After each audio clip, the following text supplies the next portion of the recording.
La ilaha illallah.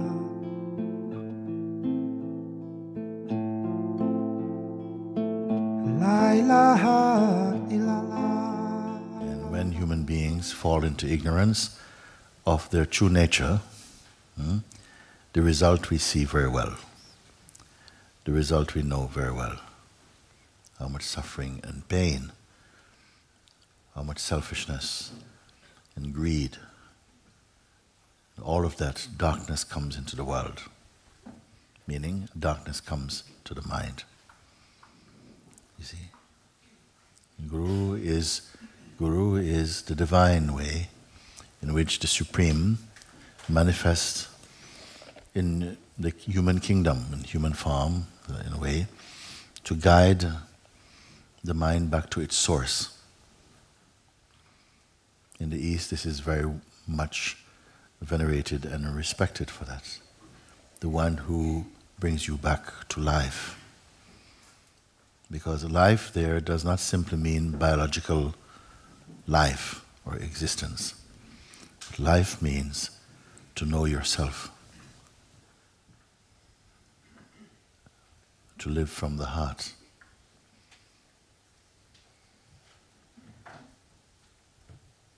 And to be in harmony, in synchronicity with the universal self.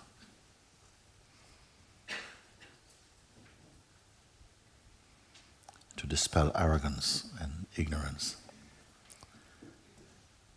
And to free the soul from the grip of egoic identity. It is. So this day it is celebrated that those who, when consciousness plays that role of guiding the beings or jivas back to Shiva being, back to the heart self, that one they venerate. They say thank you for that. You're here to remind us of our true nature. That grace has taken this form. And the Master only reminds you, I am not different from you. I am only a reflection of your own self. La ilaha illallah.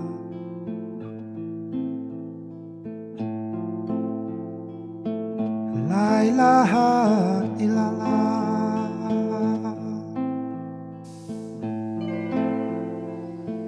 La ilaha illallah. I will tell you one other thing. A power inside us works to keep you being small. A power inside that while you retain identity, he will have a hold on you. Because many have come and many have seen, they've tasted. But somehow, because maybe not so established or still a bit divided, still have some aspirations in the mind, they got slowly pulled back into the noise. And it's like something, if you are, if you're standing outside, if you have given up the drink, and I say, I want to be free, I don't want to be in this drink anymore. But you keep standing outside the pub. It won't be long before you're in. You understand? So something is there that will always be at you until you are cured. When you are cured, then that urge, that pull will vanish, will go. I cannot say that there will be a time when you are so totally that there's no chance of going back. I don't want to speak this language.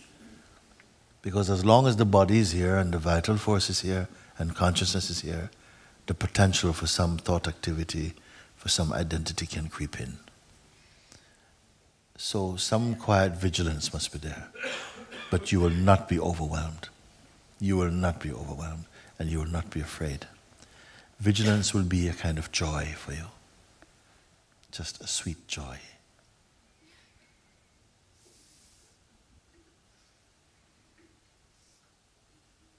Someone once asked Papaji, Papaji, you always and often speak about vigilance. But in your own case, do you have to be vigilant? And he said, to my last breath. Now that may sound like, oh my God, Papaji, I'm supposed to be vigilant. But it is not like that. It means that there will always be kept inside a subtle tension that keeps the consciousness alert, a certain twang, so that complacency doesn't seep in. Because there's always some ingredient in the world that tries to entice somehow the attention. Please understand what I'm not saying. I have no problem with the world. I don't reject the world. The world is also consciousness. But I must not be ruled by the world. I should not aspire for it, because that would be to be pursuing transience. And it becomes clear to you. Let everything come. Many things in life I enjoy also. Without guilt or shame or work. I don't have to inquire into them, because I see their nature is pure. And it is enjoyed without pursuing. But I'm not here for that.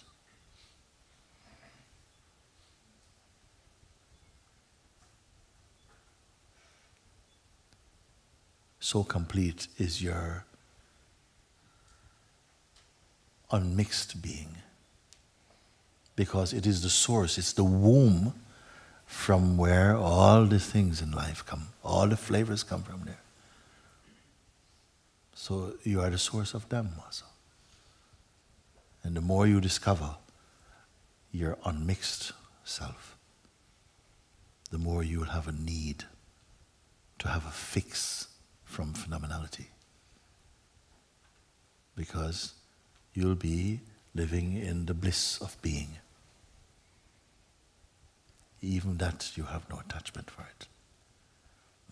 it. Realizing the self is a kind of falling in loveness. When you fall in love, nobody is needed to remind you to remember your beloved. You cannot forget. In everything he appears. And in the same way, as you begin to recognize and feel the presence of the Holy Spirit within your own self, you begin to fall in love naturally. You want more. You want to be united. You want to be consumed. This is a natural thing. A natural process. The mind is trying to divert your attention with flimsy things. Things that you have exaggerated their beauty in your mind in the past, just to take you off track. Such is the play of life. In every culture, this play goes on. In every group, in every religion, in every expression, this play goes on. I don't want to speak so much about the play, because it is a dream, actually. When I say dream, I don't mean it's kind of woozy and that you're flying about. I don't mean like this. I mean a dream in the sense that you believe it is true, but gradually as you look more deeply into it, you find that it is so empty. It was only carrying your projections, and so it felt like it's something more real. As you fall in love with your own freedom again, the need to project also falls away. No need. Because you are in your completeness. You see?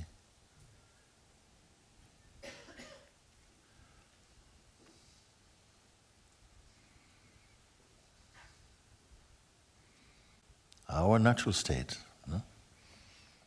is more like emptiness than somethingness. But mind has been somehow the mode in which we've been collecting, amassing, bringing in, building up. Whereas in the state of self-discovery, there's more letting go, more a subtraction more than an addition. It is still in the play, because in the self, there's neither addition nor subtraction. It is always perfect. But in the coming homeness, one finds less attraction for things and more joy in being.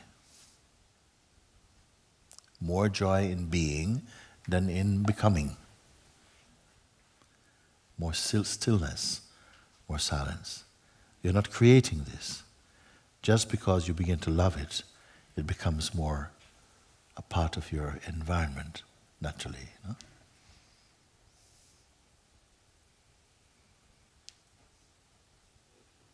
Self-discovery is more a joy than a task.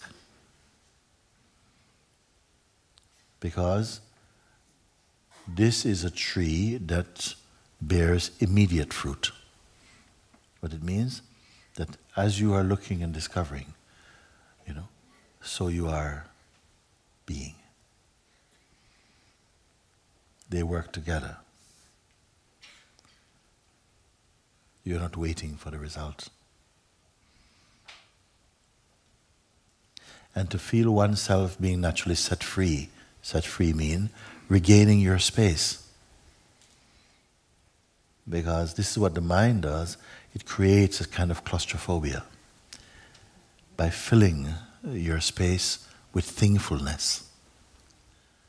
We are most happy when you are in a state of real spontaneous emptiness.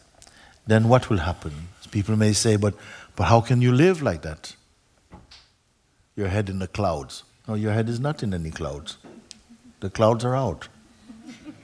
What happens then is, if a thing requires to be known or to be done, spontaneously, it comes and is expressed without any kind of strategy or preparation. It comes. That is spontaneous existence. And when it has carried out what it intends to do, it again returns to oblivion. You're not walking around with a rucksack of techniques anymore. And this is one of the greatest and most joyful discoveries, you see? Because it imbues great trust in the heart again. That you'll never again worry how things will turn out. Because it is not personal. It is what the universe decrees. And I'm not talking about the physical universe.